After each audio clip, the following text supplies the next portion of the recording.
And I'm the Executive Director of the Michigan Association of Secondary School Principals.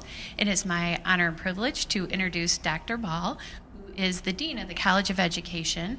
And as you know, she is the Chair of the Michigan Council on Educator Effectiveness. She is one of 5 who are doing some incredibly important work that's going to be impactful on all educators in Michigan. And I know that we're all excited to hear her presentation and learn what the work of the council is. I do think it's important, though, to note that in addition to being the Dean of the College of Education, Dr. Ball also taught elementary school for more than 15 years, and she continues to teach mathematics to elementary students every summer. She is highly qualified to do this work, and she's an expert on teacher evaluation with a particular interest in how professional training and experience combine to equip beginning teachers with the skills and knowledge needed for responsible practice. I'd personally like to thank Dr. Ball for her work. She's been incredibly thoughtful in this process and open and inviting as she's been doing this work. It's like another full-time job on top of a very large full-time job. So I'd like to thank her, and I look forward to this presentation, just as I'm sure you do. Dr. Ball. Thank you very much. Can you hear me all right? Okay, so what I have planned for us to do together this afternoon is I want to take you inside of some of the dilemmas of educator evaluation. You hopefully will leave here today with a little better sense of where we as a council are with our charge and what's likely to come out of it. And I have a number of questions that I have for you, things that I'd like to engage you in thinking about as well. So there are several different things that will wind their way through this, our session together. As you can see from my title, one of the commitments that the council has in our work is that we're committed to trying to build a system that focuses on improvement rather than compliance or regulation or any number of other bad things you can think of. And we are doing our very best to develop a set of recommendations that we think can actually contribute to the improvement of practice in the state, as opposed to doing things that interfere with it or take resources away from the improvement of instruction and kids' learning.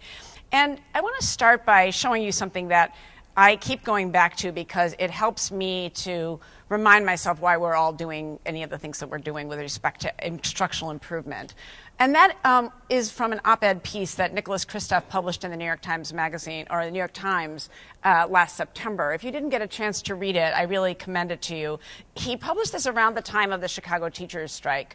And the article begins with this quote that I've reproduced on the slide, where he says, in effect, civil rights is the most important issue in our country, and the most important civil rights battleground is education, and the most important struggle against poverty is the one fought in schools. Now, I know that when I say things like this, educators often want to push back and say, but there are all these other problems. There's parents, there's, income disparities, there's all kinds of other inequalities. That's not really what Kristof is talking about.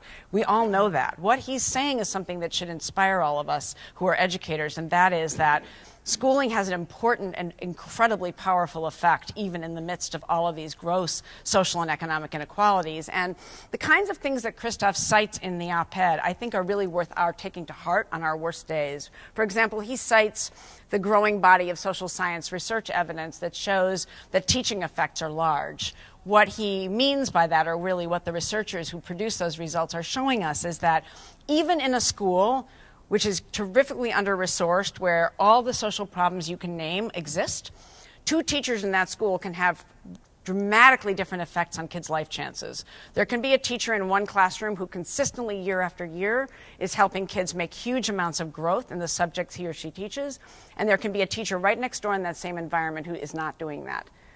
I take that as both discouraging on the part of the teacher who's not, but incredibly encouraging, because it means that in the face of large social problems, there's a lot of impact that we can have for young people's life chances by improving the quality of what goes on inside of classrooms. That is not pointing a finger at teachers. As a teacher myself, I take that to be an ethical imperative of what I can contribute to society. And I think that what Kristof is pointing to is something powerfully important for us.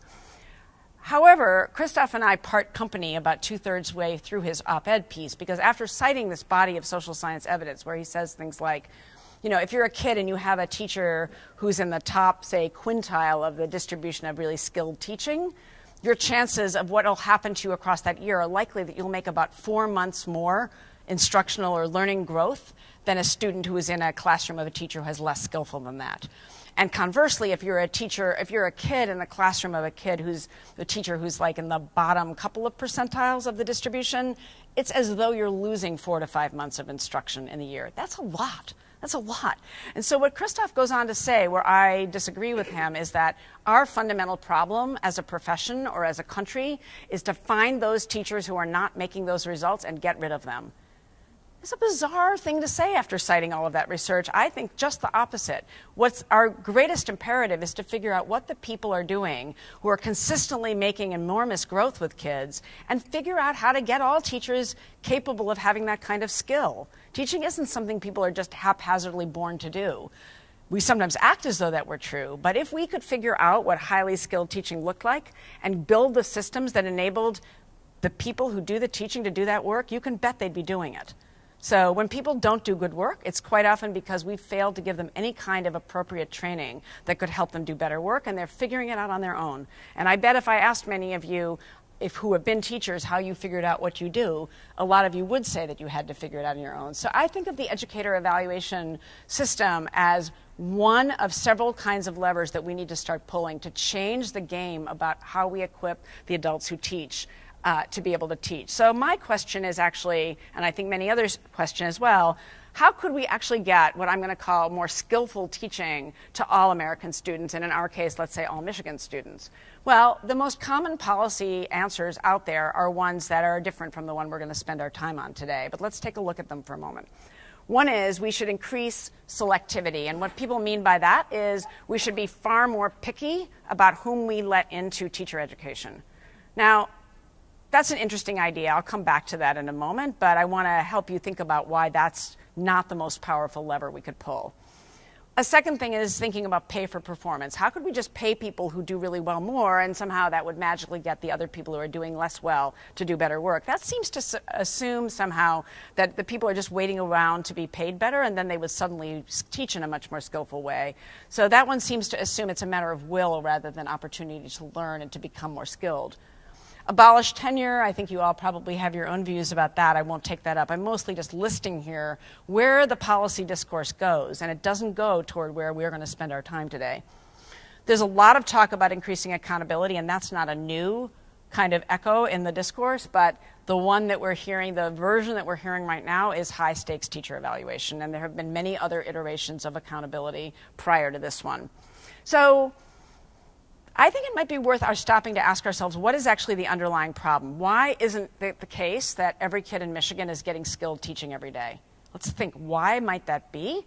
And if we can figure out what the underlying reason for that is, then it might lead us to a policy solution and a set of mechanisms that could ensure the likelihood that 5 or 10 years from now, we won't be looking at what we have now, which is your chances as a kid of getting skilled teaching every year are really small. And as parents, we should be upset about that. And as kids, we should rise up and protest that. That's just an aberration. So how can we change that? Well, one of the ways to consider why we don't solve this problem more readily in America is that some assumptions are made that don't get challenged. So let's take a look at a couple of them. One is that somehow, and I mentioned this a moment ago, one assumption is teachers are somehow not working hard enough and they don't put enough effort into their teaching. I don't know, how many of you in the room have taught for any substantial amount of time? Okay, great. I don't actually find that to be a very helpful way of thinking about it or at all true. I think what many people misunderstand are things like this. Teachers face anywhere from 25 to 40 students with different academic social needs for 7 hours a day. So if you're a high school teacher, it's that 25 to 40 times 7. And if you're an elementary teacher, you're facing 25 to 40 times 7 different areas or more, probably more, that you're responsible for helping them learn. That already doesn't sound like somebody who's not working very hard. There are tons of other factors that shape whether students learn that are not all associated with the teaching, despite what I said earlier. And there are tons of challenges that the public fails to understand that arise every single day that affect that work. So the idea somehow that the basic problem of why children aren't learning is somehow because there are a lot of teachers out there who aren't trying very hard, and if we just got them to try harder, the picture would change, seems to me to be a rather naive assumption about the quality of what's going on in classrooms. The second big assumption is one that I said I would come back to, which is the problem we're facing, why we don't have more skillful teaching, is that there are lots of people who are out there not very good, they're bad teachers, and the reason for that because we haven't recruited the best and the brightest into the classroom. So let's just take that one apart for a moment. So first of all, even extremely academically successful people who have come through the best high schools, have learned academic content really well, let's say they've gone actually to quite selective colleges, you know what? They struggle quite a bit to make content learnable by young people. And I can say that as a person who currently teaches at the University of Michigan, where I don't think our problem is that we're admitting people who aren't out of the top, like, tiny fraction of the high school graduating classes in Michigan and around the country. And you know what? Our students don't explain what a function is clearly or explain photosynthesis clearly. They don't come in because they've been good themselves, knowing how you would open up the content for kids. It doesn't go together. It's a different set of skills to be able to open up the content. And I'm not even talking about classroom management right now. I'm just talking about, you know the material, that doesn't equip you automatically to explain it to kids. And moreover, more generally, the problems that teachers are solving that I alluded to earlier aren't ones you solve just by common sense. Like, it's not common sense how you deal with a student when you're teaching 6th grade who comes to you missing lots of skills from the previous grade. It may sound simple, but the minute you're actually trying to do that, it's not simple at all, because that 6th grader is not 7. And although he or she may be missing things that got taught in the intervening years, you don't just teach that kid as though he were 7 years old or she were 7 years old. So what is the instruction that actually takes a kid who's behind and helps fill in gaps while not slowing the kid down? That problem is not solvable by common sense or being a smart person. So the idea that somehow the problem has been that we haven't recruited the best people into teaching suggests that people don't get it about what's involved in learning to be skilled. So both of these assumptions, A, teachers don't work hard enough, or B, we aren't getting the right people, are the kinds of examples in the policy discourse that have led us far away from really tackling this problem of how could kids get skilled teaching all the time. And frankly, and this is for any of you who has taught, I'm about to tell you how teachers, I'm including myself in this, don't actually help the broader policy discussion very much either. Because these are the kinds of things that we tend to say. We say things like, oh, you know, teaching always came pretty naturally to me, or I learned most of what I know how to do through experience, or I kind of follow my own intuition. I don't really like to do other things that other people do because I like to find my own style. You know, my favorite sort of example to counter some of this would be, imagine yourself going to get a complicated surgery, and the surgeon in the pre-op says to you something like, you know, I really have my own style of doing this particular surgery. I know that many of my colleagues use this particular instrument and this sort of medication treatment, but I use plastic spoons, and then I administer cranberry juice. I mean, it sounds so silly, but the idea that we continue to value teaching as an incredibly individualized matter of personal discretion and style really undervalues the complexity of the work that we do as teachers. And so we don't help very much, those of us who are teachers, when we say things like this. It might be our reality because the quality of professional training has been so uneven, but it doesn't help the public when we talk like that, because it does really make it sound like anyone could walk off the street and be able to do this. So the problem with all of these ways of talking is that it undermines the idea that teaching is actually a profession that one can learn to do and that one can actually develop and get better at over time. It perpetuates the idea that teaching is somehow a completely individualized profession or practice. And as I said a minute ago, it reinforces the idea that this is more a matter of style than skill, which you wouldn't actually say about any other field. You wouldn't say it about surgery, but you also wouldn't say it about cutting hair, that it's more a matter of style than skill. And you wouldn't say it about repairing a car or about being a nurse midwife or, God forbid, flying a plane.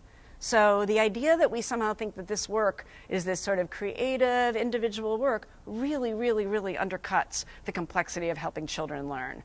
So for any of you here who is a practicing educator or is in a position to talk about this, we have to change our talk if we expect the public to get that getting skillful teaching in front of all the kids in this country is a matter of a great social problem that's going to require resources and investment. We don't help ourselves at all when we talk like this. So some things that would have to be done that we, and I'm now speaking broadly about the education profession, so any of you who are not part of that profession can just listen to this for a moment. We'd have to create the will and the capability to shift from thinking of teaching as an isolated activity, and we'd have to think more about shifting to much more robust learning communities that are focused on improvement of practice. So we'd have to shift from thinking of teaching as an individualized activity as something that's much more about a profession. It would actually mean that we ourselves and others would have to respect teaching as skilled professional work, and we would have to be determined to be willing to specify the nature of that work and to evaluate its quality so that it could be improved. And that's really the main thing that we're going to be talking about today. But I do want to say this would be a major cultural shift. America has never viewed teaching this way, and teachers and other educators have never really talked about it this way either. We sound very defensive when we start talking about how complex it is. We don't actually help to make people who don't do it understand with good, compelling examples what makes it hard. So when I gave you that little story about the 6th grade student who's behind, when I tell that to a newspaper reporter, they get it. They think, oh, I would have no idea what to do. We need more clear examples out of different kinds of teaching practice that don't sound whiny and that actually help people get it, that this is work you don't just make up on your own. It's hard work, it's complicated, and you do it better if you have a chance to learn. So I want to spend a little time looking at teaching with you, first of all, and gradually getting into the problem that the MCEE, the Michigan Council of Educator Effectiveness, is setting out to try to solve. So to do that, I want to take us into an actual particular, because unless we talk about what it is we're hoping students would learn, we don't get instruction. We don't get a good conversation about instruction. So let's take something really simple, and that is elementary students learning to identify fractions. So the kind of things that we typically do when we're teaching students about fractions is we get them to think about, oh, here's an equally partitioned line. What number do you think is at that hash mark where the dot is? Or we ask them questions like, here's a circle that's shaded. What fraction of that circle is shaded blue? Now, I don't know how many of you have taught elementary math before, but I would urge you to understand that there's almost no way to get these problems wrong. They're so tightly scaffolded for students that most of the work is being done for the students. In other words, once you get the basic kind of algorithm that when a teacher shows you a drawing like the one on the right, you just count how many blue parts there are, you count how many there are all together, you put the number blue on the top, you put the number total on the bottom, and that's your answer. Don't fool yourself to think they understand very much about fractions at all from that, but they have a steady diet of pictures like both of these, and they either produce the right answers or the wrong answers, but neither group of students is really understanding it.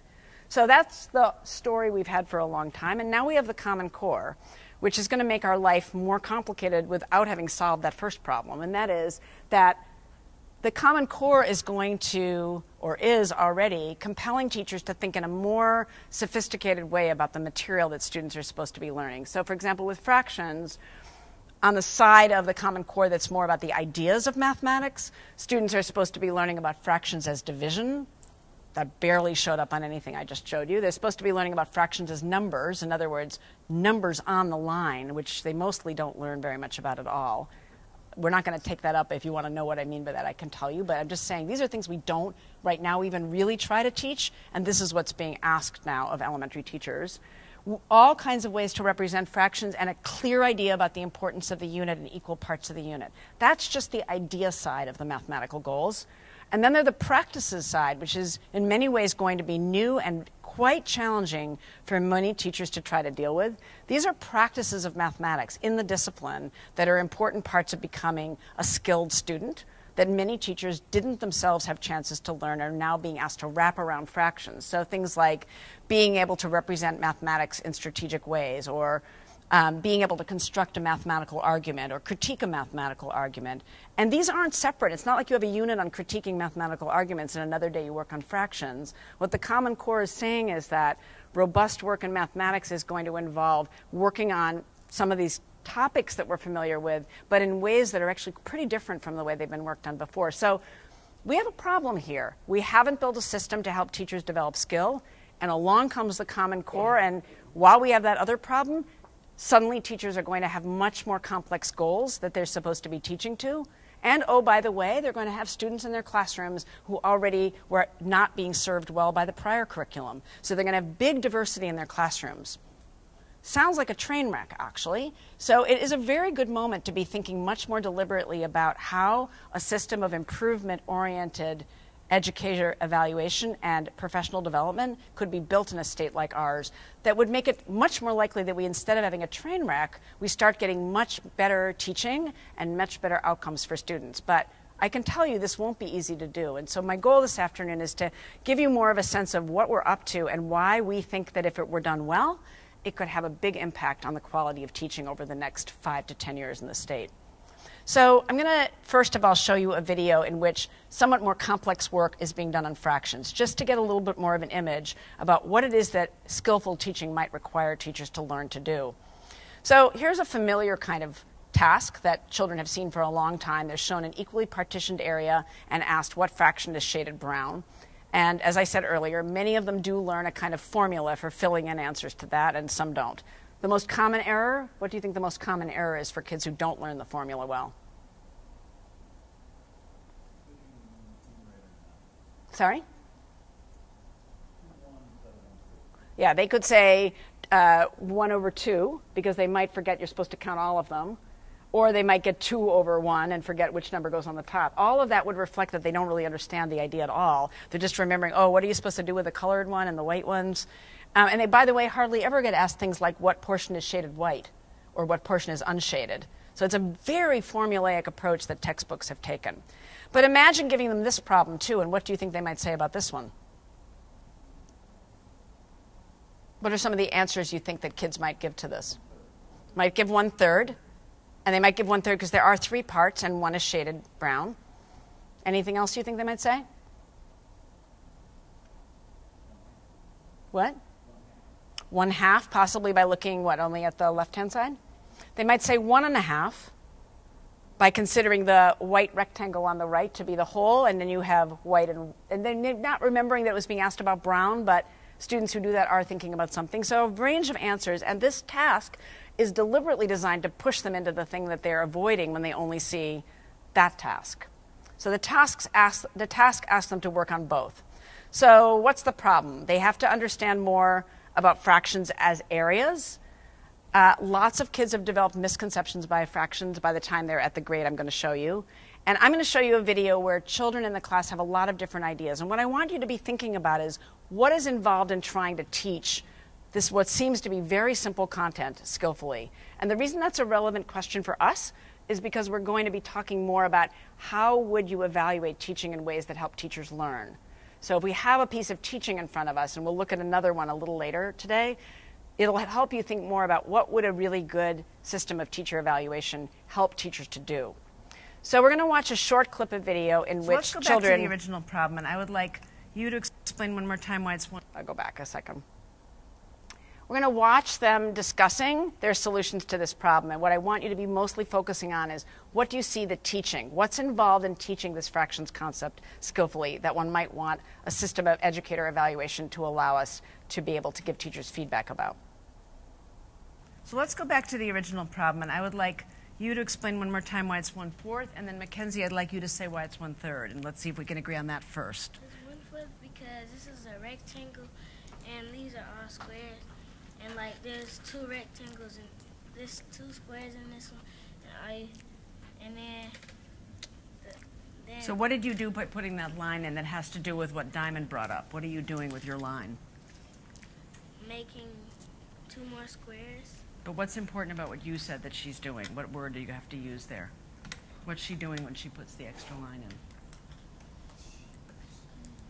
What's she doing to the parts that you said was important?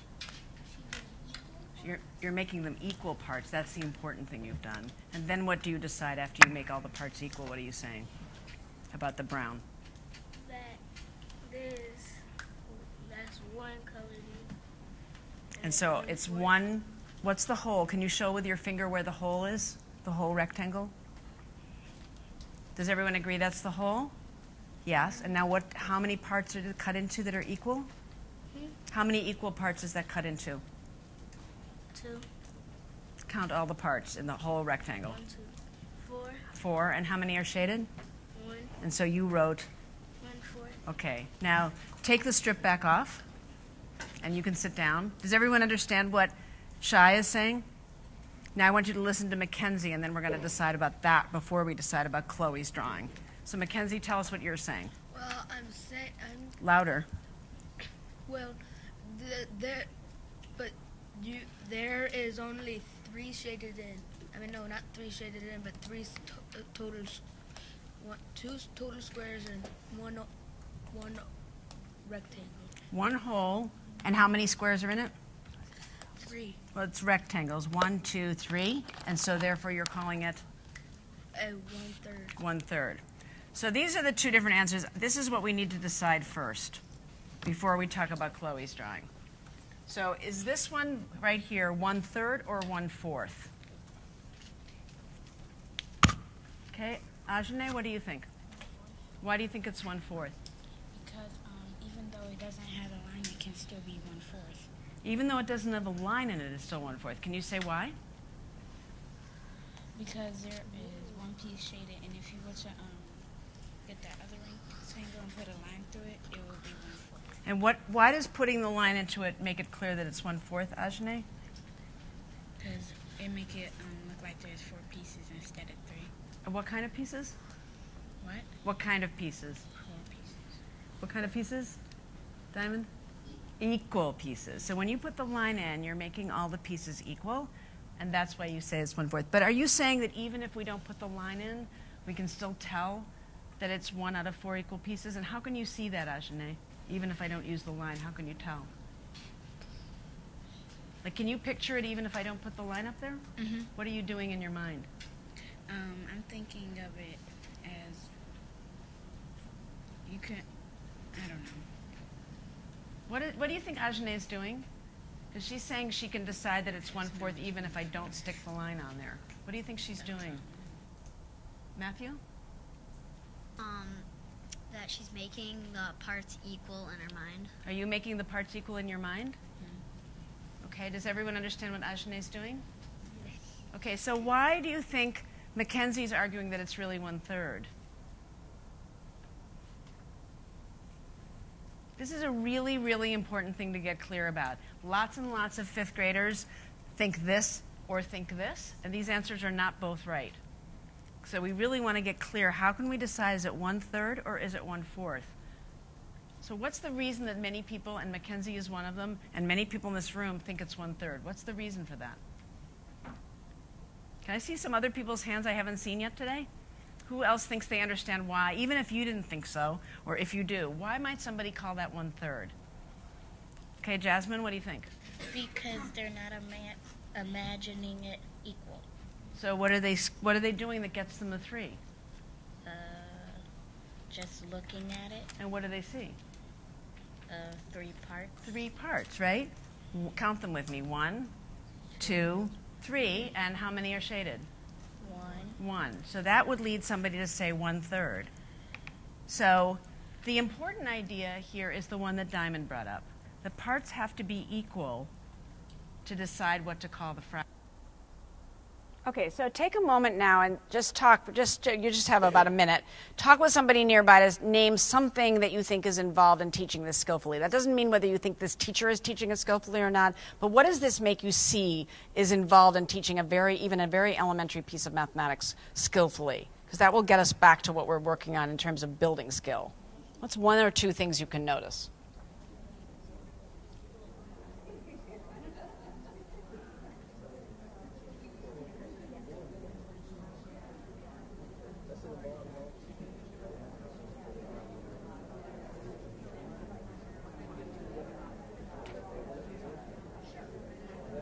Thank you. They would have set you up already, but No problem.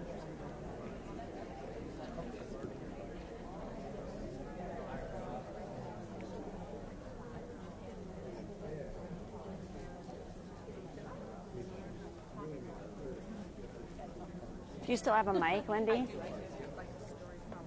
So let's get a couple of ideas. Wendy's going to come around with a mic. If you have an idea about one element that you think might go into skillful teaching of this, could you raise your hand? Who has at least one thing they could identify that is involved in teaching this very basic idea skillfully? Well, the 1/3 answer is, although wrong, the student isn't wrong. It's the answer that's wrong. Say more. What do you mean by that? So the student isn't wrong. Well, in other words, the student's self-worth is not being challenged because Got giving it. the wrong answer. So your point, sorry, I didn't understand you at first. So your point is that the idea is being shown to be wrong without the student being wrong. That's, yeah, got it. That's interesting. Well, and I think to kind of follow up on that, also you showed incredible patience with the students. You kept, you didn't just give in and just, okay, no, guys, come on, it's 1/4, and then just move on. I mean, you kept prodding them, and you even made a comment in there about, okay, who hasn't said anything today? Because you were not just kept going to the well, the same student again and again and again. You were looking for, different answers from different kids. You wanted to give everybody an opportunity to chime in. Okay, so actually one thing you're adding then to this is not just the problem of the one kid, but the whole batch of them who are actually the part of the teacher's charge. I like the way you forced the children to articulate their thought process, not forced, encouraged them.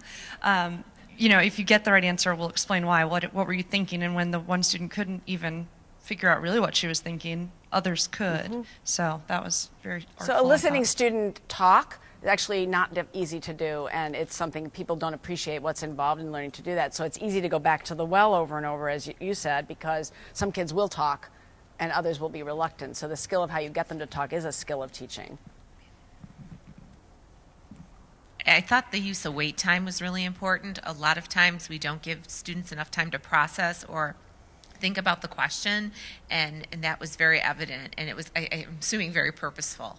Yeah, so wait time would be another kind of not very natural thing to do. Mostly when one asks a question, one kind of moves on really quickly, and one has to learn how not to do that. The way that you pose the question, and just the fact that the students had to explain and defend their answers. So many times as educators we frame things in such a way where we almost lead them, but there wasn't a lot of that leading going on. They really had to explain their own thoughts. So I'm going to move on, but I think these comments are really indicative of something important. So you've named several skills that presumably are really things people aren't born to do and can be coached or helped to learn to do. And several of the things you were describing are not very natural. I mentioned that a moment ago. They're not things that adults by sort of natural common sense just do. You don't naturally wait. You don't naturally call on people who are not raising their hands. You don't naturally think of the distinction between a kid being wrong and the content being wrong. And the other thing, we haven't really talked about it because it's kind of obvious to all of us, you have to learn to see the content not from your own perspective. Like, this looks so ridiculously easy, and we're so used to knowing that if you look at a drawing like that second one, you're supposed to look at the areas. But the children are being pretty reasonable when they just count 3 things. If I asked what fraction of the people in this room are men, I wouldn't weigh you. I would just count, right? So they're not that wrong to be counting pieces. It's just we all know that in an area model, you don't just count them. So the kids they're in a transition between counting models and area models, and you have to, as a teacher, learn to say, this may be obvious to me, but it's not obvious when you're a learner. And that's also not very natural. So a whole bunch of the things that we're surfacing in this brief discussion are not completely natural, which helps to, I think, explain, like, people aren't just born to do this. It's stuff one has to learn to do and can learn to do. So if you go back to the problem I was posing, which is how can we make skillful teaching commonplace rather than rare, what our argument on MCEE is a part of is that we would shift from thinking about recruitment and incentives like paying people more or getting smarter people, we would shift much more of our effort toward capacity building and improvement. We would treat teaching as something to be learned. We would improve initial training, and we would actually, instead of being selective about who gets to be trained, we would be more selective about who gets to teach children, which is actually a different kind of selectivity. We'd be more choosy about who gets a certificate to start teaching, and we'd be a little less choosy about who has the right to start to try to learn to teach. Those are different kinds of selectivity.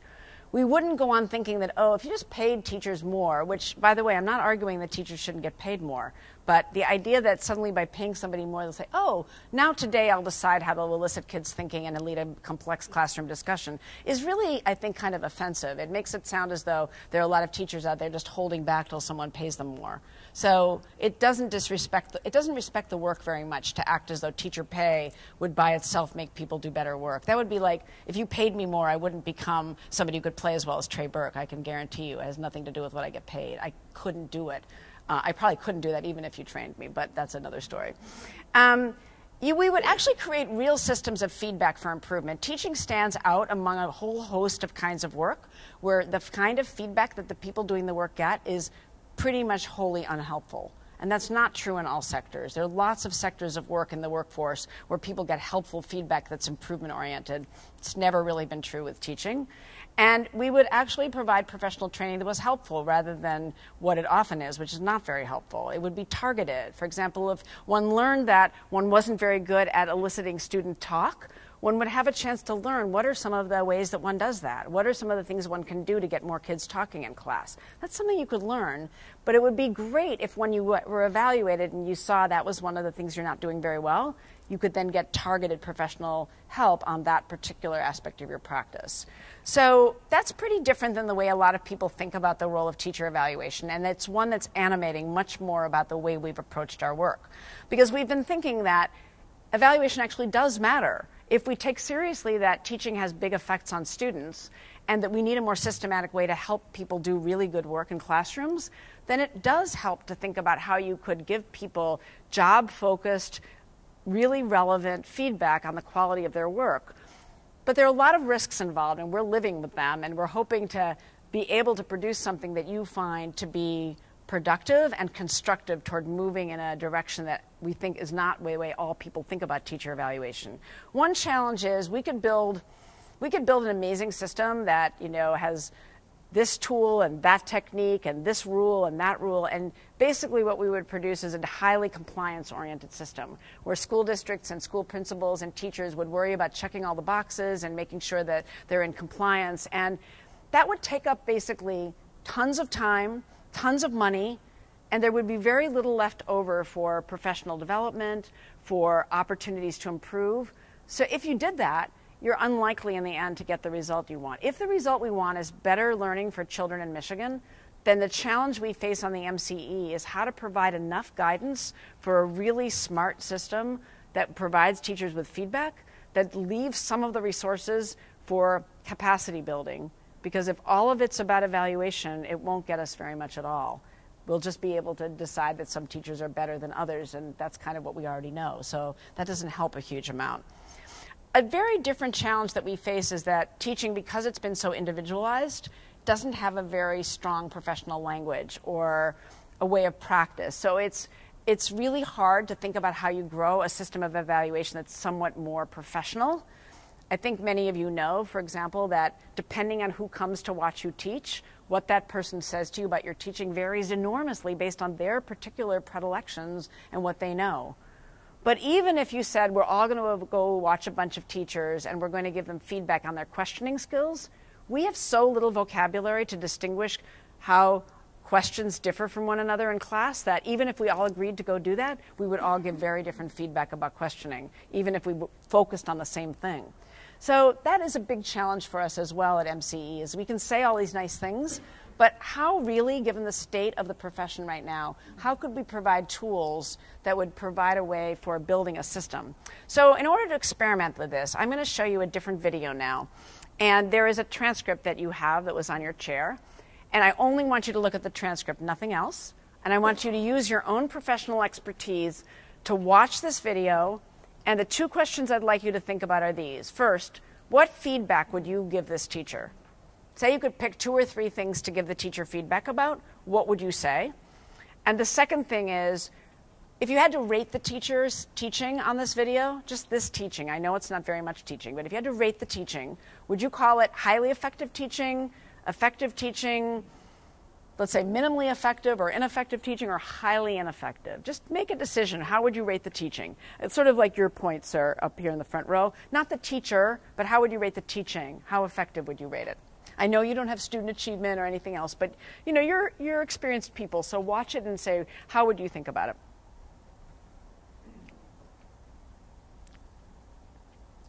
I have to announce a new consequence. Our new consequence is if I find you drawing in class, I'm going to take 10 papers from your binder. Who worries that this new consequence could cost them some paper? Okay, perfect. Xavier, let's say Xavier has this consequence, and I have to take 10 papers from his binder. Do you have 10 papers you can give me? Where? Here's 2.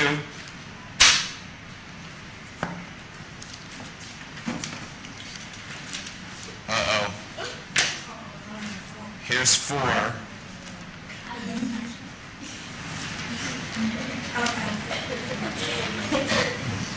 Does anyone want to help Xavier out? Okay. So, Letitia, do you have 6 more pages that you can count out? 5, 6, 7, 8. I know we're in the last week of school, so Christian, you can lend 2 more? 9, 10. Okay, no, give those papers back to the right people because I'm not really taking them. First of all, Xavier wasn't really drawing. Okay, so that time they got paid off. You okay? Who else is worried that this could cost them paper? Okay, let's check Caitlin. If Caitlin gets caught, then I'm going to take from her 1, 2, and this time no one's going to help her out because I'm going to insist that you guys are mean to her and don't help her out. So what's going to happen? What should we say if Caitlin owed me 10 papers and I only got 2? Tomorrow she's going to what? Elton, I'll get a drink quickly. Lauren, tomorrow she's going to owe me 8. Owe me 8. Owe me 8. When I first started talking about negative numbers, I talked about my bank account where I owed money to the bank. And so if Caitlin owes me 8 papers, how could we say that in numbers? What is the number way we have of saying that? Lauren? Negative 8. So if negative 8 is the answer to that question, then you just figured out your first math problem like the ones that we're going to do today. We just figured out that if she only has 2 papers and has to give me 10, then the answer is negative 8. And that's exactly what we're going to do with subtraction today. Please be ready for notes. In your notes, please put to subtract a greater number from a less number.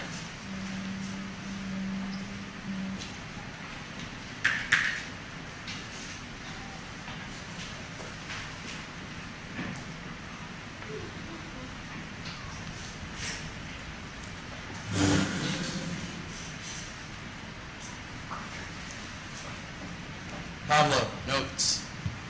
Hand down.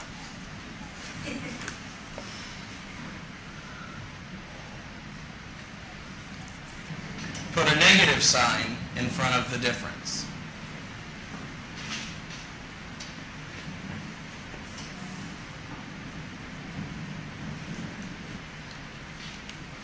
Now what I said was to subtract a greater number from a less number.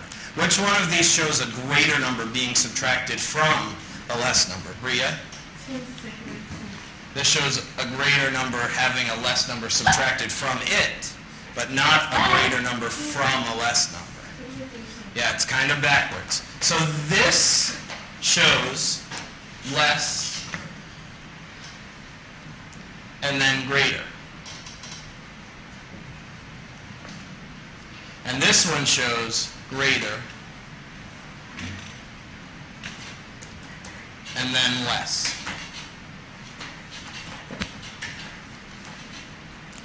So this one is always going to be 8. Nothing that I ever say will change that from being 8. Nothing any other math teacher ever tells you will change that from being 8. It will always be 8. This one, all year long I've told you to write can't do, or don't know how to do this yet, because we hadn't learned negatives until last week. And now we can answer this question. Step 1, find the difference between the 2 numbers. What's the difference between 2 and 10? How far apart, how different are they? Okay, Sean? 8. So let's write 8. Step 2, put a negative sign in front of the difference. Negative 8, and that's the answer. The worst thing that I was given my first...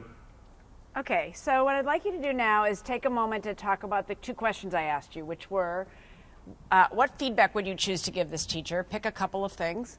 And although you probably would like to have more information, how would you rate the teaching on this video? So take a moment, talk to a couple of other people, and then we're going to do a little survey of the room to get a sense of how dispersed or similar we are.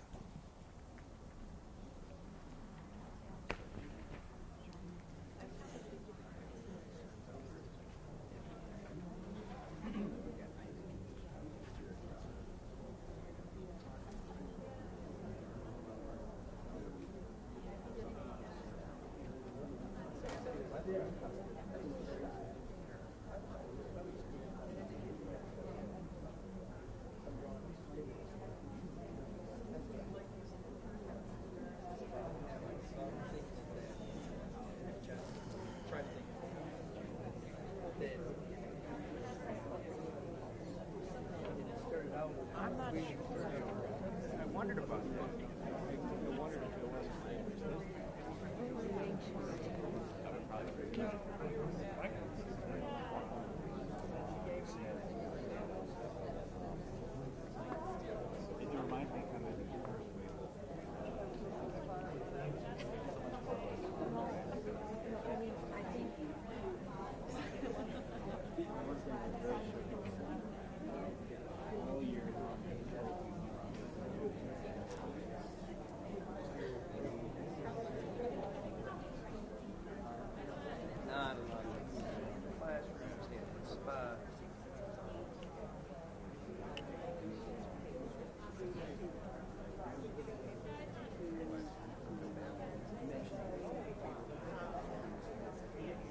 Okay, let's get a little survey of the room right now.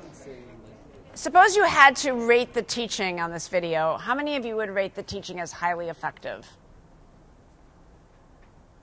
Nobody? Okay, how many of you would rate it as effective? Okay, about, just look around. You get a sense? Raise your hands again just so you can get a sense. How many people would rate it as like minimally effective or ineffective? Okay, sort of similar number of people. And how many people would rate it as highly ineffective? Okay, so basically none of you rates it as highly ineffective, none of you rates it as highly effective, but you're dispersed between two different things, which is ineffective or effective.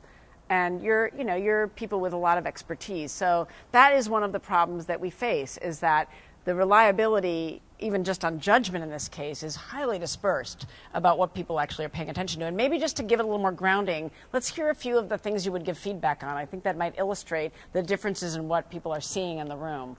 Can someone give an example of something you'd like to talk to the teacher about that would help the teacher improve his or her teaching?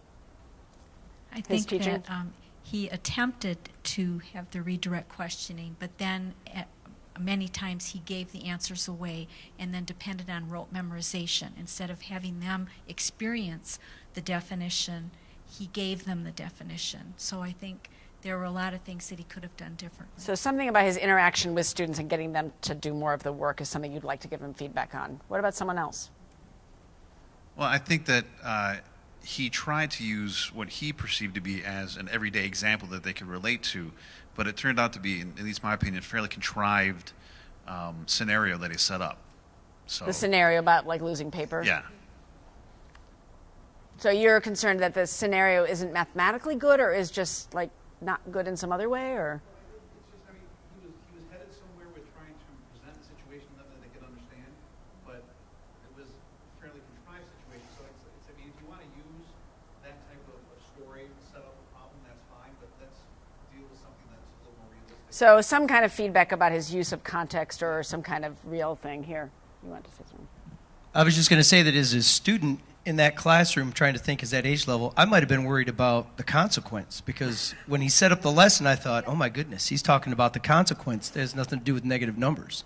And as that child, I thought there might be some confusion as to what the purpose for the lesson was. Okay, so you said it was contrived, and he has a concern about the scariness of it, but you both have some questions about his effort to do something that's probably reasonable, like get the kids like engaged, but you both have different kinds of questions about the usefulness of that. Someone else?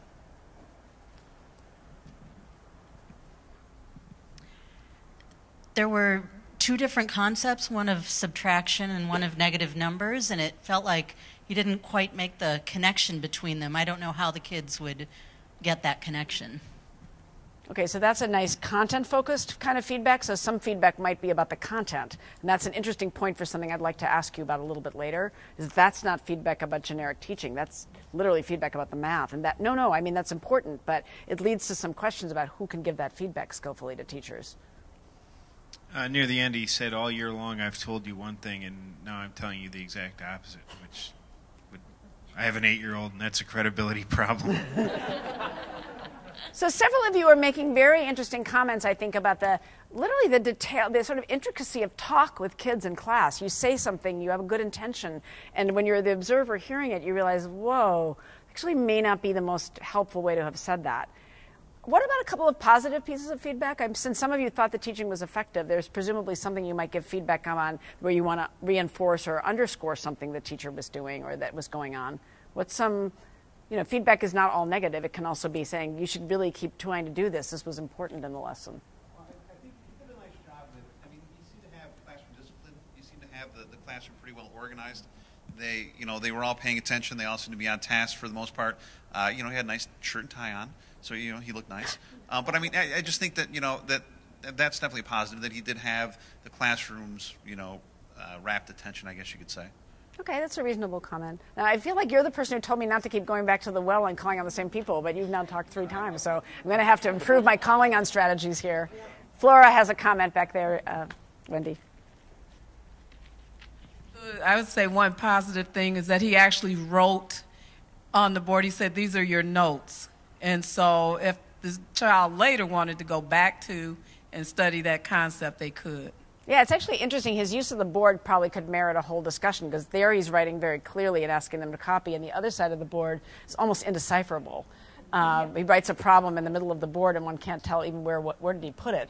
So the use of the board would be an interesting space or thing to talk to him about. Okay, we're going to switch now. I'm going to actually make you watch this video one more time, but I'm going to do it in a different way that suits the whole notion of teacher evaluation. So on your chair, you also should have found a small excerpt from 2 of the tools that we're piloting in the teacher evaluation pilot study.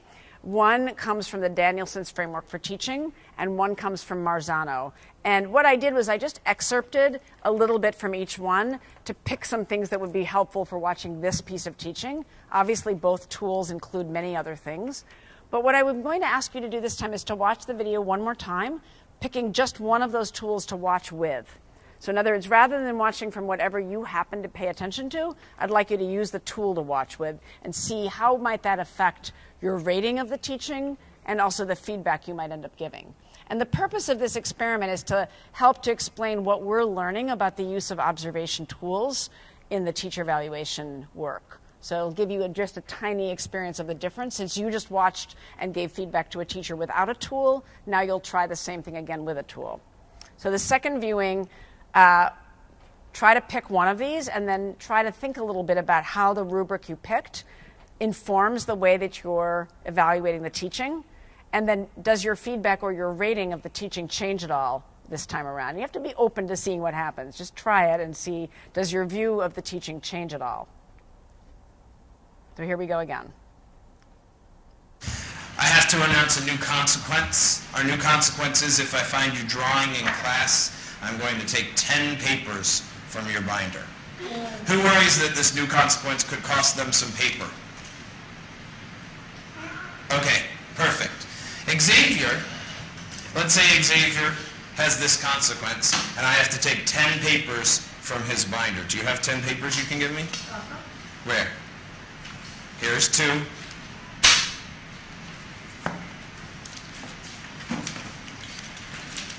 Uh-oh. Here's 4.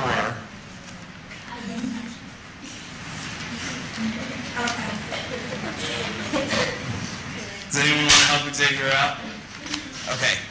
So, Letitia, do you have 6 more pages that you can count out? 5, 6, 7, 8. I know we're in the last week of school, so Christy, you come on 2 more? 9, 10. Okay, no, give those papers back to the right people, because I'm not really taking them. First of all, Xavier wasn't really drawing. Okay, so that time they got paid off. You okay? Who else is worried that this could cost them paper? Okay, let's check Caitlin. If Caitlin gets caught, then I'm going to take from her 1, 2, and this time no one's going to help her out because I'm going to insist that you guys are mean to her and don't help her out. So what's going to happen? What should we say if Caitlin owed me 10 papers and I only got 2? Tomorrow she's going to what? Elton, I'll get a drink quickly. Lauren, tomorrow she's going to owe me 8. Owe me 8. Owe me 8. When I first started talking about negative numbers, I talked about my bank account where I owed money to the bank. And so if Caitlin owes me 8 papers, how could we say that in numbers? What is the number way we have of saying that? Lauren? Negative 8. So if negative 8 is the answer to that question, then you just figured out your first math problem like the ones that we're going to do today. We just figured out that if she only has 2 papers and has to give me 10, then the answer is -8. And that's exactly what we're going to do with subtraction today. Please be ready for notes. In your notes, please put, to subtract a greater number from a less number.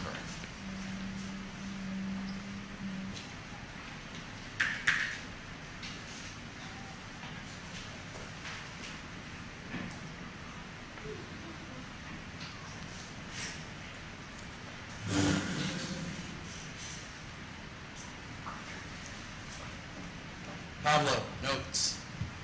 Hand down.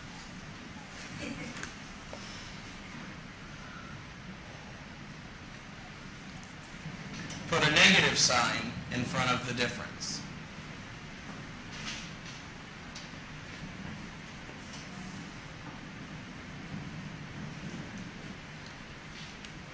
Now what I said was to subtract a greater number from a less number. Which one of these shows a greater number being subtracted from a less number? Bria? This shows a greater number having a less number subtracted from it, but not a greater number from a less number. Yeah, it's kind of backwards. So this shows less and then greater. And this one shows greater and then less. So this one is always going to be 8. Nothing that I ever say will change that from being 8. Nothing any other math teacher ever tells you will change that from being 8. It will always be 8. This one, all year long I've told you to write can't do, or don't know how to do this yet, because we hadn't learned negatives until last week. And now we can answer this question. Step 1, find the difference between the 2 numbers. What's the difference between 2 and 10? How far apart, how different are they? Okay, Sean? 8. So let's write 8. Step 2, put a negative sign in front of the difference. -8, and that's the answer. The worst thing that I was given my first year was to be like, you need this So now- this number to say that that's your big goal. I had no. Okay. So now what I'd like you to do is to think about how the rubric you chose affected the feedback you might give or your overall rating of the teaching. So again, talk to somebody nearby, and that you're really kind of talking at a meta level a little bit, like what might you comment about to the teacher now, and do you still see the teaching as effective or ineffective as you saw it the first time? Does it changing the way you're looking at it? So take a moment to talk to other people, and then we'll see how people are thinking about that.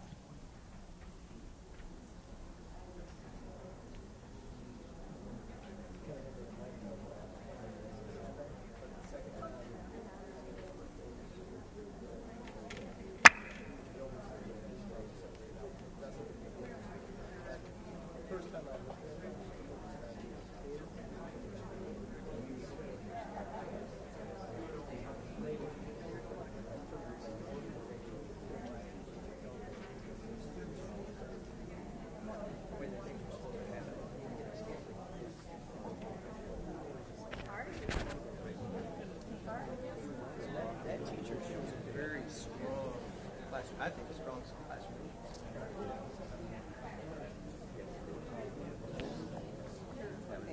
So I'm trying to look at it, because I know that the games are going to be mine.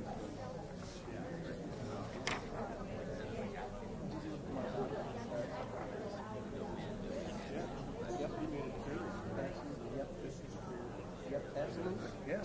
And some of the things. Organizing. He didn't invite kids. He made them interact.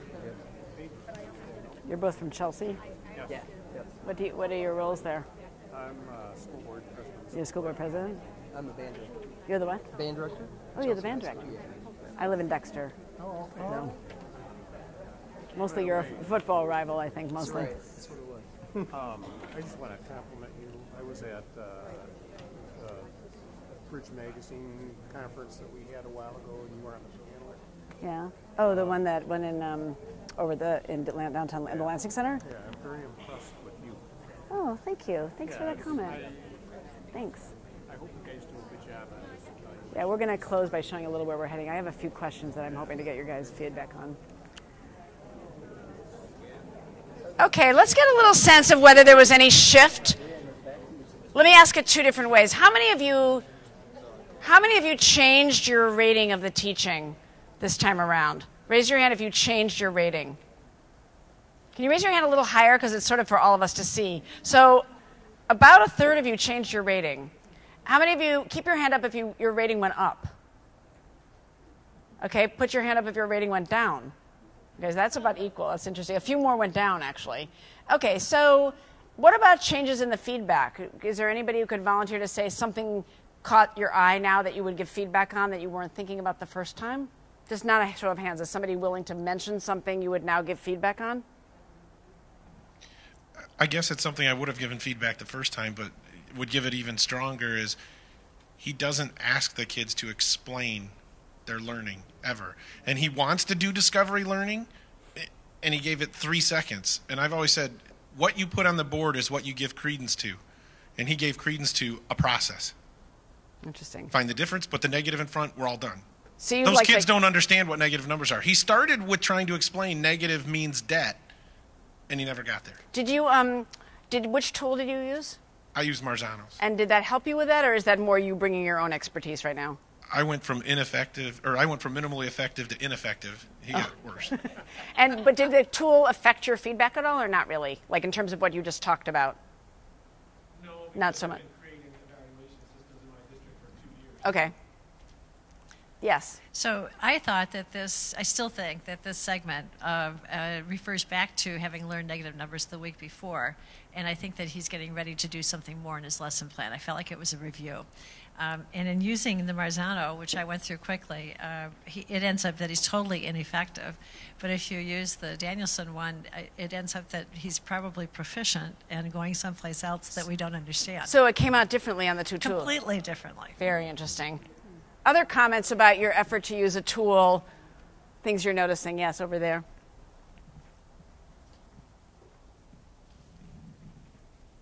We're kind of struggling with this in our own school district. We use Danielson.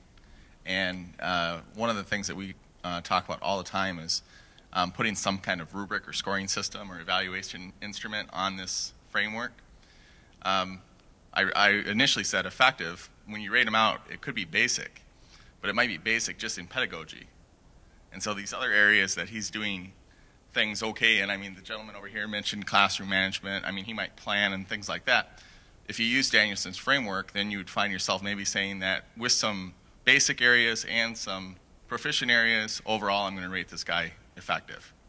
But we struggle with that constantly because in our school district we think, teachers think, if you're mostly proficient and you have a few distinguished categories, then you're probably a highly effective educator. And so there's this whole kind of controversy in my school district about the difference between the state model and that terminology of highly effective, and then our work that we spent years and years and years working with Danielson's framework to develop a collaborative process for professional growth. So we're kind of struggling with that. Yep. That was a big answer. That's but I'm not really giving any critique for... It's extremely relevant to the problem, so it's very helpful that you're saying that. It's a huge issue for us. So both the last two comments, well, really the last three, all about the tool and the interaction with what you see is very relevant to what I'm trying to get you to think about. How about one more comment? Does someone else have a comment? Thank you. I think this exercise actually highlights the complexity of the issue that we're undertaking here. We all come in with very different perspectives, as I presume any person who enters a classroom for an observation will. And the fact that even after watching the clip for a second time, some of our scores went up, some of our scores went down, in addition to those of us who use the same or the two scoring systems for the same clip came out with different consequences, if you will. And so I think this highlights the complexity, which I'll be honest, makes me a little nervous as we embark on trying to solve this problem. I think this problem is extraordinarily important for us to tackle and come up with some solutions, but I think this does highlight the complexity of trying to measure human behavior, especially from just a snapshot or out of context. We don't know where this was in the unit, or was this the beginning or the end. So I appreciate this exercise, and I think it underscores the complexity of it and the instruments that are used and the background perspectives that the observer will bring into the observation. I think that's, I'm going to use that as a great segue to the last segment of the presentation today. So that is what you said is among the things I hoped would come out. And it wasn't because, I mean, I'm chairing the council, so it wasn't to say teacher evaluation isn't something worth doing, but exactly as you said, like how to gear this in such a way that it's actually about improvement and that it does something that helps us all do better work is not so simple. So we have, as you know, been piloting this, which I'll say a little bit more about in a moment, but several of the questions that are important to our work are among these. So, for example, do these particular tools focus on elements of teaching practice that would provide teachers with useful diagnostic information and feedback? So your comment that a teacher might have, you know, strengths in one area and not in another, that's still consistent with the idea that you'd want to be able to say, you know, your classroom is very, you know, the kids do seem engaged. There seems to be a pleasant environment in terms of the people's relationships with each other, but some of the ways that you're trying to engage the kids, the mathematics is really, it's really confusing. So that could qualify if that's the kind of feedback we were after.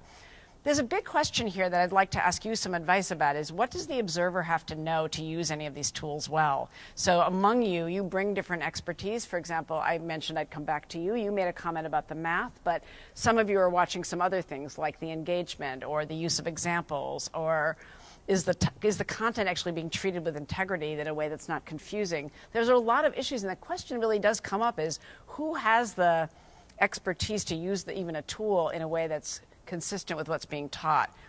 A big question that I think will lie ahead, which many of you know something about, but it's not like there's a major discussion about it. What is useful feedback on teaching practice? You know, what's the level of specificity that's helpful?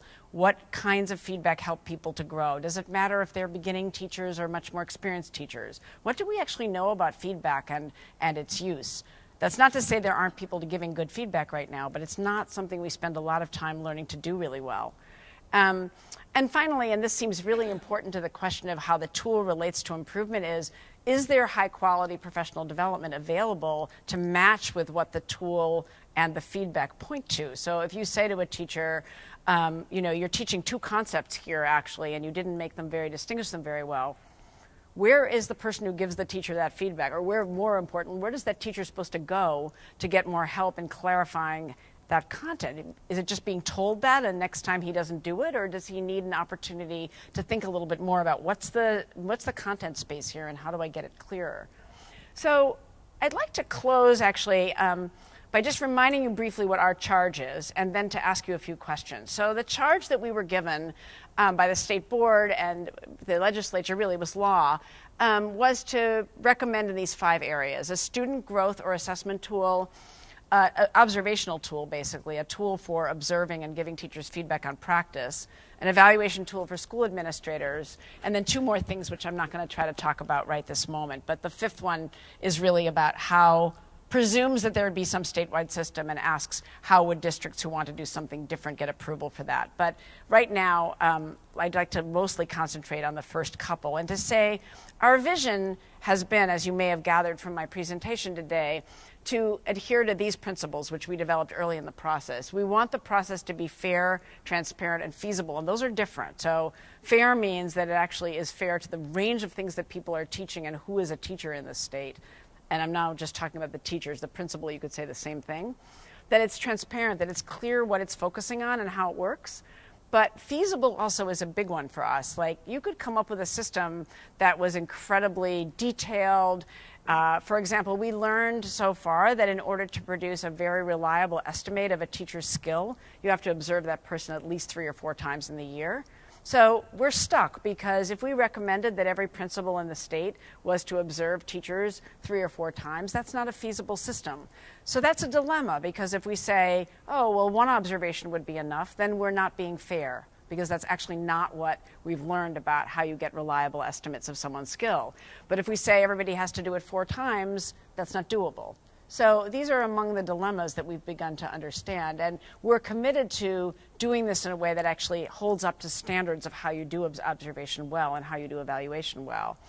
Our goal in the end is actually improvement, and that's the other big dilemma. As I said earlier, suppose we took every bit of technical knowledge we've gained about how you actually study student growth, how you measure it, how you observe teachers reliably, and we built that into like the Rolls-Royce of educator evaluation systems.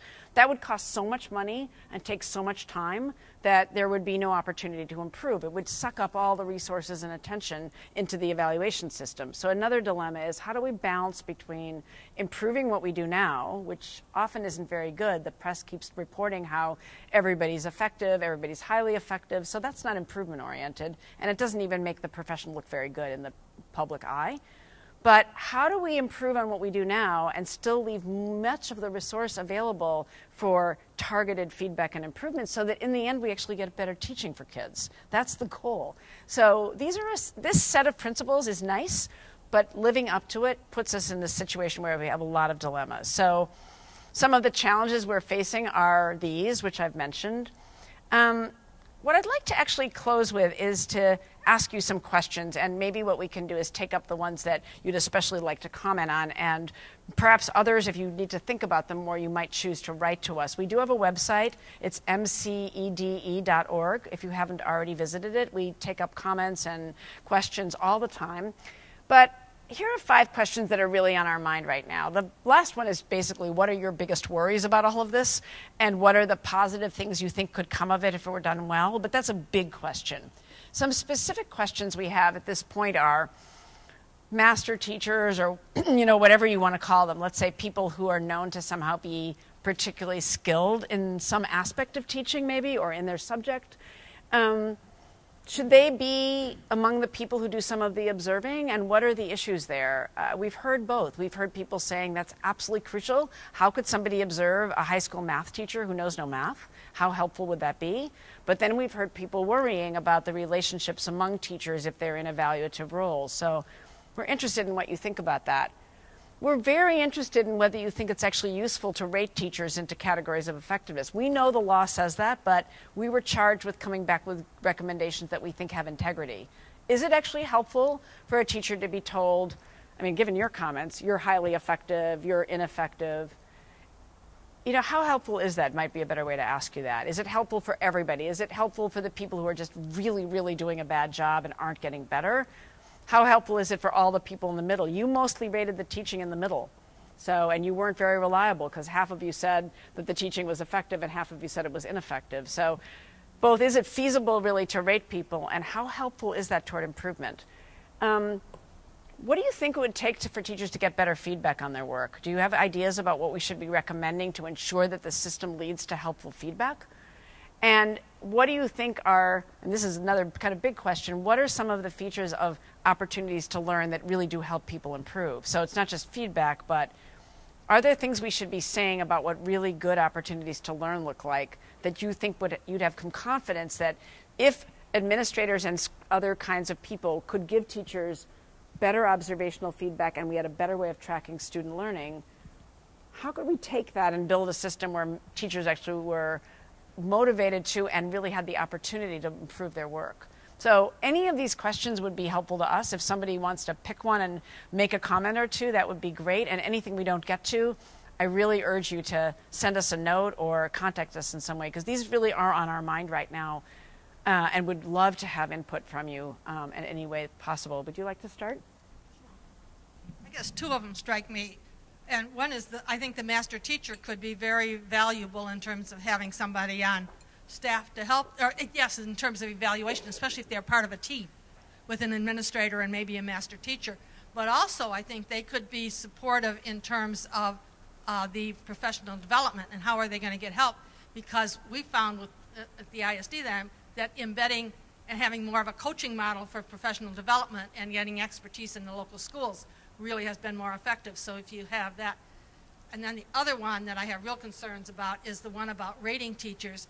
Not so much whether or not you could do it on evaluation, it's what people do with those ratings. So if we can find some way to identify areas that need improvement rather than just rating, I think it would be much more effective. So, I mean, one way to take your comment on the last item would be one could rate different parts of one's practice. So going back to this gentleman here, you could say your classroom management's highly effective, but the way you're working on math, really, here's some key things you could do, but by the way you teach reading is really pretty good. So, I mean, all of these complexities about people don't teach just one thing, one kid, teaching isn't just one thing. So you're saying maybe these effectiveness ratings could be attached to parts of practice. I'd like to invoke the microphone holder privilege. You're allowed to. And just talk about the first one. The idea of master teachers, and you know I was a principal in an 1,800 student high school and had 100 teachers to evaluate.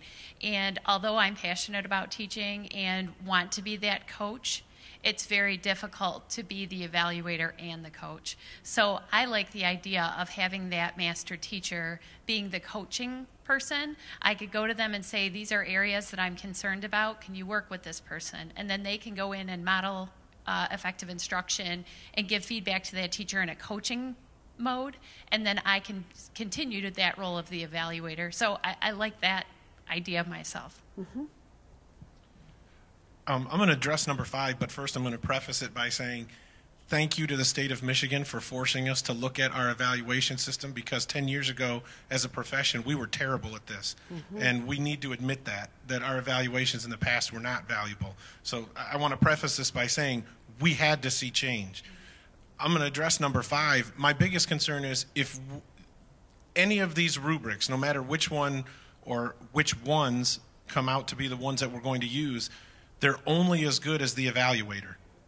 And if we don't train the evaluators and seriously work on inter-rater reliability, even within a building, and a principal and an assistant principal, a district between a middle school and a high school, a county between one district and another, the 4 ratings are going to have no meaning. Right.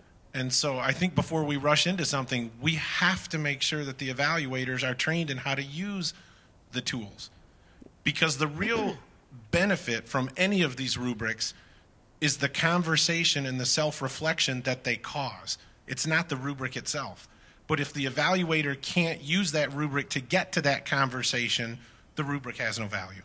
I think that last comment is very interesting about the training of people who do the work, and be great to have feedback about what might those opportunities to learn look like, whether by master teachers or by school administrators. What would it mean to have really good professional training on how you observe, how you give feedback? Has anyone experienced such stuff, and how could it be provided? It would be very helpful, because I think you're right, and we have learned that using a tool is better than using no tool. So that's a qualifying comment on yours, but I think that you're right, that the range of how, even with a pretty highly developed tool, how it gets used still leaves a lot of question. And we have, in the pilot study, been able to study some of the training that's provided and to see how well it sticks and so on, and that has raised that question for us as well. One of the things that comes to my mind comes from a number of out-of-state experiences I've had from other states in which I've been employed, is the Peer Assistance and Review Program. I don't know that Michigan has done a whole lot. This is only my 16th day in the state of Michigan. What state? So I don't have a lot of It's your what state? 16th. Wow. So with badges or anything like that? So I don't have a lot of Michigan background, but Peer Assistance and Review has been a very useful tool in a number of other states to provide all kinds of teachers, both struggling, self-identified strugglers as well as evaluator-identified strugglers, with improving their teaching practice from credible, so to speak, master teachers. Can I ask you a question? How did the gentleman's comment about training fit into any of the models you saw? Because presumably being a skilled teacher oneself doesn't equip one automatically to be good at helping other people. So what does the training look like? There's a number of pieces of training. I actually provide consulting and training advice in PAR programs. But there are a number of pieces in order to ensure that the people who are the master teachers providing the assistance have review procedures aligned to whatever evaluation system the district is using. Typically, all the review is actually tied to the educator evaluation. In one district in which I conducted PAR as an example, our office was housed in certificated human resources because they handled all teacher evaluations. So we had access to everyone's teacher evaluation document and then could tailor the structure of the assistance we provided specifically to those elements of the evaluation process so that there would be resulting improvement in all 7 areas. So. Yeah, I was just going to say, peer evaluation I think is extremely important, but the biggest worry, and it kind of has to do with the rating in 4 categories, is the perception of people outside the profession, especially parents.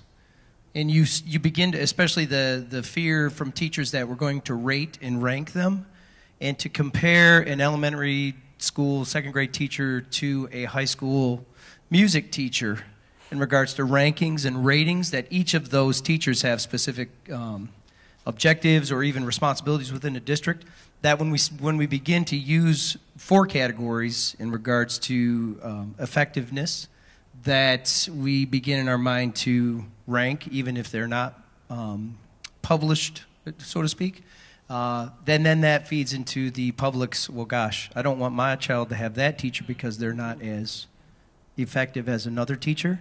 And maybe, for me, number 1 is most important, though. Peer evaluation in regards to giving feedback to teachers, I think is important. I presume, given that you're in the Music Association, that you also think that subject matter knowledge is kind of important, right? Thank you. One comment and one quick question, please. I agree. I think that potentially these ratings will be considered labels, and they could be demotivating to teachers. And what we want to do is support and encourage our teachers into growing into effective professionals. And so my concern a little bit would be this rating, overall rating, maybe even breaking them down into the different components might be one way to entertain that idea. But the labels is what worries me about demotivating or the public perception of an ineffective teacher. In 30 seconds, can you discuss the role that standardized student test scores will have in teacher effectiveness scores? So the law requires that at some point out into the system, 50% of a teacher's evaluation would be accounted for by student growth. But what's poorly understood is what it means to try to track that, and there are pretty obviously problems. For example, you ask about standardized tests, so we have standardized tests in some subjects and not in others.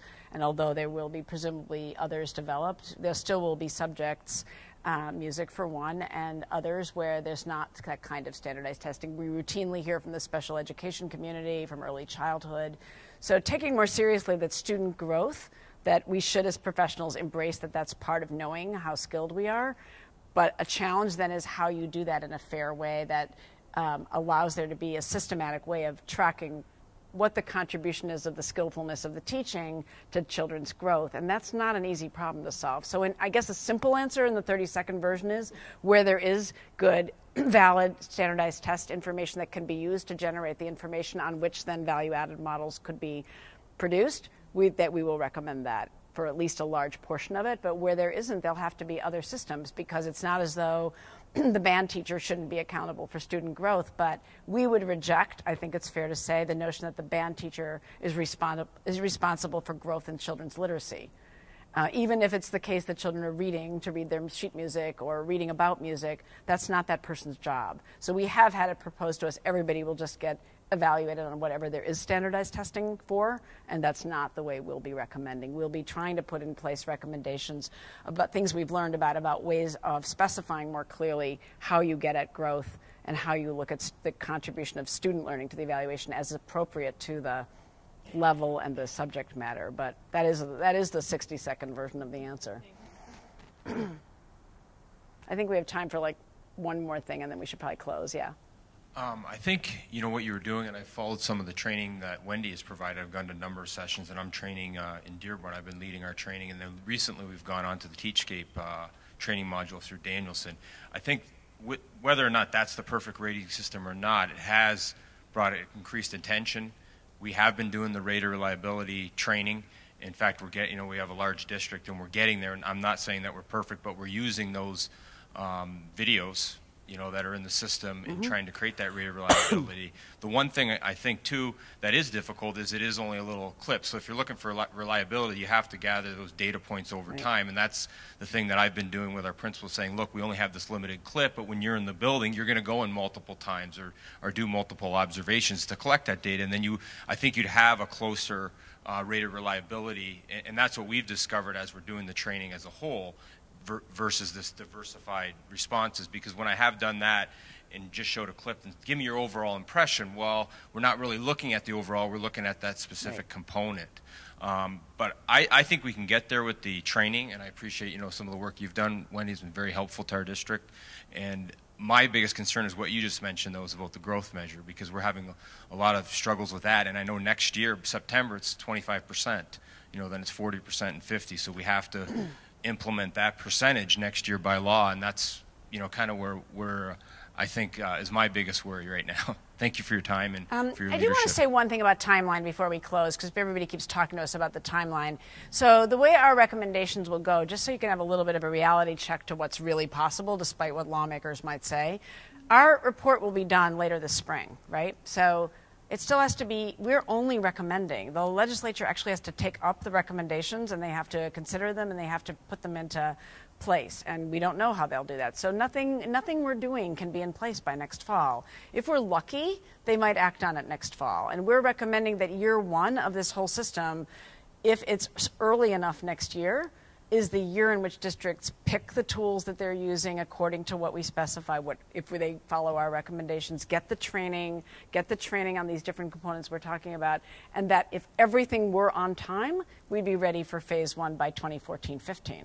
That assumes that the legislature can act quickly enough in the fall to actually make headway. And if they don't act quickly enough, there won't be enough time next year for what we're calling year one. Year one, there is no way to go from where we are right now to having the system we're talking about without districts having time to specify what they're using that fits what's required and to get the training. So that's an approximate timeline that assumes everything moving along as it has so far.